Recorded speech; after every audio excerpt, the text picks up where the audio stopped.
vaccination, y a-t-il plus d'avantages? C'est en ce moment la semaine mondiale de la vaccination. Faut-il encourager la vaccination? Y a-t-il plus d'avantages que de risques? On va en parler dans notre grand angle aujourd'hui.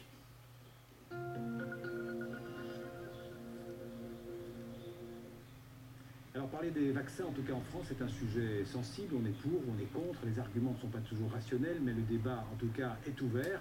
Et le paradoxe, c'est que les Français, au pays de Louis Pasteur, l'inventeur du vaccin contre la rage, eh bien ces Français sont de plus en plus méfiants à l'égard de la vaccination, comme nous le confirme ce reportage de Frédéric Prabonneau de France 2. Laissez le bras tout mou comme une spaghetti.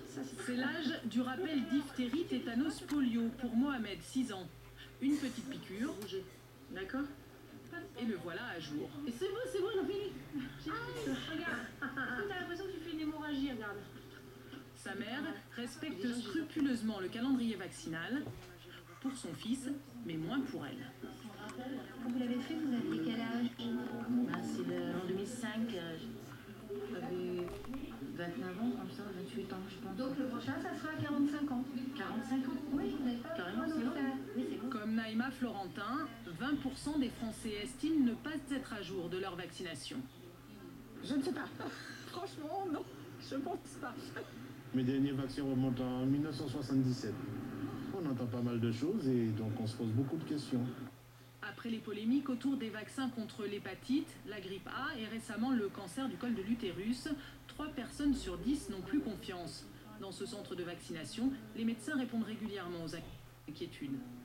En consultation, les gens vont poser peut-être un peu plus de questions au moment où ils viennent pour faire leur rappel quand ils ont entendu parler de tel ou tel effet indésirable. Ces doutes inquiètent les autorités sanitaires qui voient revenir des épidémies comme la rougeole. Alors avec nous au studio pour parler de la vaccination, Marc Girard d'abord, bonsoir. Bonsoir. Vous êtes médecin, psychothérapeute, critique littéraire aussi. Vous avez collaboré avec plusieurs firmes pharmaceutiques il y a quelques années et vous avez aussi été expert judiciaire en médicaments, c'est l'expression utilisée. Alors avec nous en duplex à Genève, Jean-Marie Okmobélé, bonsoir. Bonsoir Xavier. Vous êtes directeur du département vaccination de l'OMS, c'est-à-dire l'Organisation mondiale de la santé. Alors d'abord une précision, Marc Girard, vous ne travaillez plus pour ces firmes pharmaceutiques dont je parlais il y a un instant? Non, a priori, pas pour l'instant. D'accord. Alors une précision aussi médicale d'abord, c'est que les vaccins, vous me démentez si je me trompe, sont utiles uniquement contre les virus et les bactéries. Quand on parle de vaccins, on parle de virus et de bactéries. En principe, oui. Enfin, je sais qu'aujourd'hui, il y a toute une propagande pour dire on va faire des vaccins contre l'obésité, contre la carie, contre le tabagisme. Mais pour l'instant, à ma connaissance, oui, on se bat surtout contre les bactéries. Alors, on a vu dans le sujet cette polémique en France sur les vaccins, sur l'utilité des vaccins. En Afrique, j'imagine, Jean-Marie Okobélé, dans les pays en développement, d'une manière plus générale, la vaccination, c'est vraiment une nécessité absolue. La vaccination est une nécessité absolue, en fait, pour tout le monde. Pas seulement dans les pays en développement. Ouais. Vous avez vous-même remarqué dans vos pays avancés, les pays développés, que grâce à la vaccination, on a pu maîtriser la plupart des maladies courantes de l'enfant, mais aussi les maladies qui affectent les personnes d'âge avancé. Vous savez par exemple que dans les Amériques, ils ont non seulement éradiqué la poliomyélite, ils ont depuis une dizaine d'années aucun cas de rougeole. Les épidémies qui sévissent là-bas, c'est dû à des contaminations, à l'infection qui provient des autres régions, notamment l'Europe. Oui. Alors il y a encore beaucoup d'enfants en Afrique en particulier qui ne sont pas vaccinés. On estime qu'environ près de 9 millions d'enfants, dites-moi si le chiffre est correct, meurent chaque année avant 5 ans, avant l'âge de 5 ans, faute de vaccination. Il y a environ 6 millions d'enfants qui meurent avant l'âge de 5 ans. Et parmi eux, nous pensons que nous pouvons sauver 1 à 2 millions d'enfants si les vaccins sont disponibles pour l'ensemble de la population dans tous les pays du monde. Et ces chiffres ont été vérifiés. Ce que nous faisons à l'Organisation mondiale de la santé, c'est encourager que chaque pays puisse mettre à disposition des populations les vaccins pour lesquels on a un calendrier vaccinal bien recommandé et bien déterminé. Une question, on revient à Paris avec Marc Girard. En France, d'une manière générale, Marc Girard, est-ce qu'on vaccine trop la population? Est-ce qu'elle est survaccinée, on pourrait dire? Alors, ce qui est difficile, c'est que clairement, il y a des guerres de religion sur les vaccins. Et finalement, qu'est-ce qu'on peut dire en quelques minutes qui soit à distance des extrêmes des autorités sanitaires, de la survaccination et des antivaccinalistes? Il faut parler aux gens de bonne volonté. Bon, il y a trois éléments qu'il faut garder en tête. C'est d'abord, on ne devrait jamais parler de la vaccination. Moi, je vous ai dit, je ne suis pas spécialiste des maladies infectieuses, je suis spécialiste du médicament, des médicaments. Et donc, il y a des vaccins. Et il y en a qui sont bons, il y en a qui sont mauvais, etc. La deuxième chose, c'est l'histoire. Quand on a entendu en 2009 rappeler la grippe espagnole, etc. Bon, les maladies infectieuses ont une histoire qui n'est pas toujours très bien comprise. Donc, il y a un certain nombre de menaces sanitaires qui ont existé autrefois. Quand on évoque la grippe espagnole, ça devrait donner plutôt envie aux gens de se faire vacciner.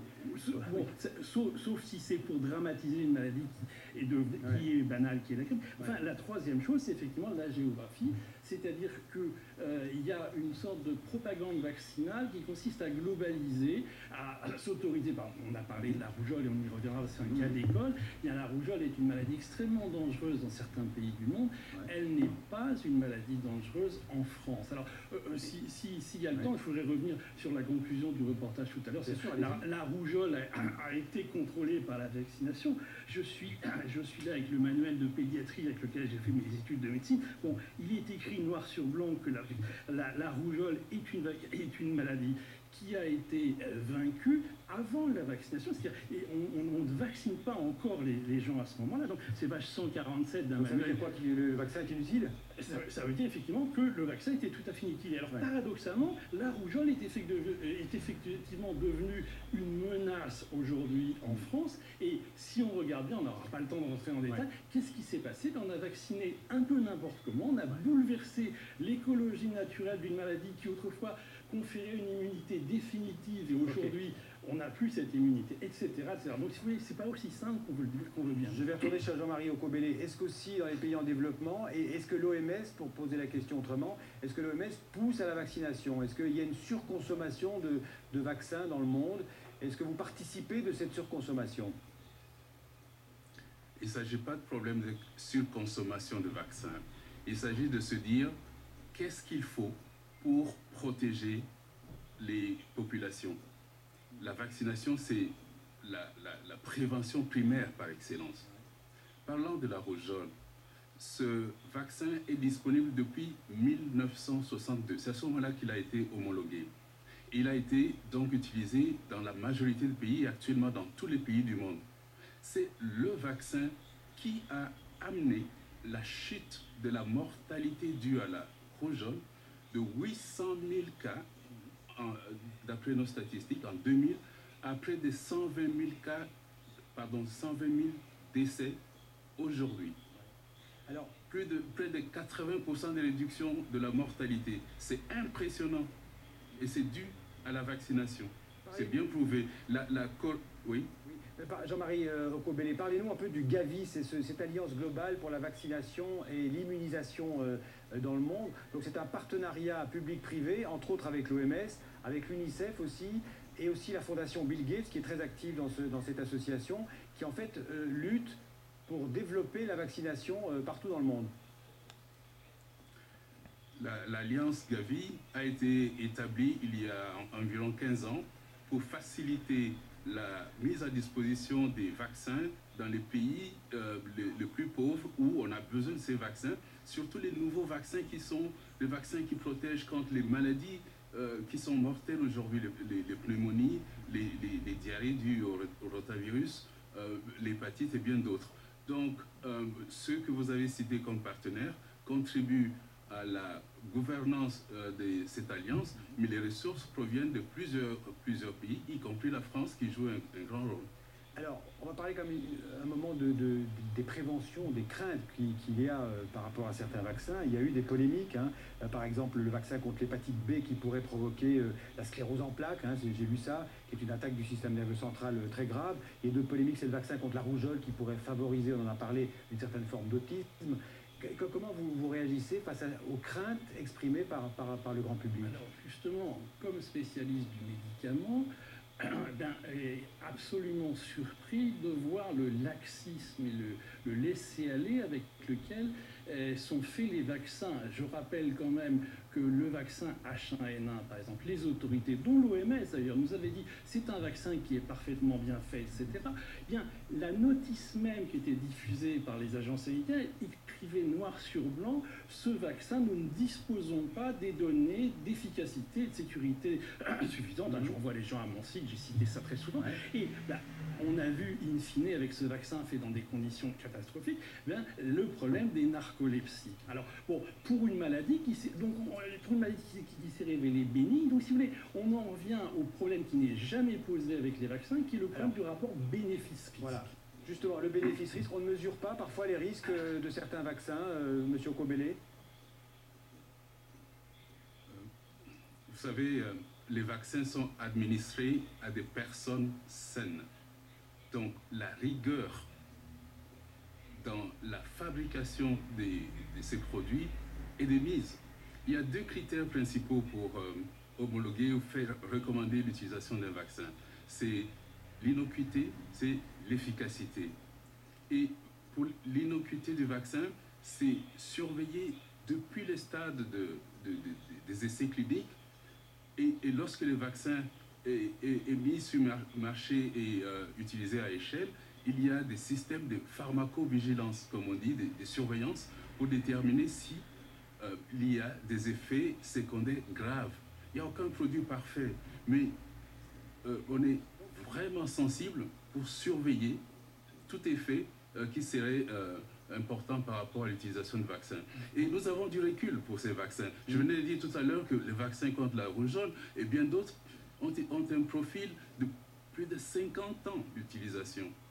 Alors parlons par exemple du Gardasil, hein, c'est le fameux vaccin contre le papillomavirus qui est la principale cause du cancer du col de l'utérus chez les jeunes filles. Est-ce que, à votre connaissance, ce Gardasil a aussi des effets secondaires? On a aussi parlé de risque de sclérose en plaques. Là. Oui, alors le problème, justement, qui est un problème réglementaire, c'est que Gardasil a profité de la procédure qu'on appelle le fast track, c'est-à-dire la procédure accélérée, et sur la promesse que le fabricant allait fournir un certain nombre d'analyses qu'il n'a jamais fourni. Alors on n'a pas le temps, mais je me permets de renvoyer aux ouvrages de mes amis Catherine Riva et Jean-Pierre Spinoza qui ont parfaitement bien analysé le dossier. Et bon, si vous voulez, on est là encore une fois dans ce que j'appelle le secteur vaccinal, n'en déplaise à mon contradicteur, est marqué pour un spécialiste du médicament et de pharmacovigilance, je suis désolé, par un fort amateurisme. On va lui donner le mot de la fin. Monsieur Okobele, une réaction? Pour moi, c'est de dire aux populations que l'impact de la vaccination est prouvé. On n'a plus de variole, on n'a plus la plupart des maladies courantes. Donc, il faudrait qu'on encourage les populations, les mères, à amener leurs enfants à se faire vacciner, que toutes les populations se fassent vacciner selon les calendriers vaccinaux. Vous savez, il y a plus de 80% d'enfants dans le monde qui reçoivent le vaccin chaque année. Ça, c'est plus de 110 millions d'enfants. Ça signifie qu'il y a plus de 80% des parents qui acceptent la vaccination. Donc notre devoir, c'est nous assurer que tous acceptent la vaccination pour faire disparaître toutes les maladies qui sévissent encore. Et c'est le rôle de l'OMS à Genève. Merci à vous, merci à Marc Girard d'avoir apporté un peu de contradiction sur le plateau. Merci à tous les deux en tout cas.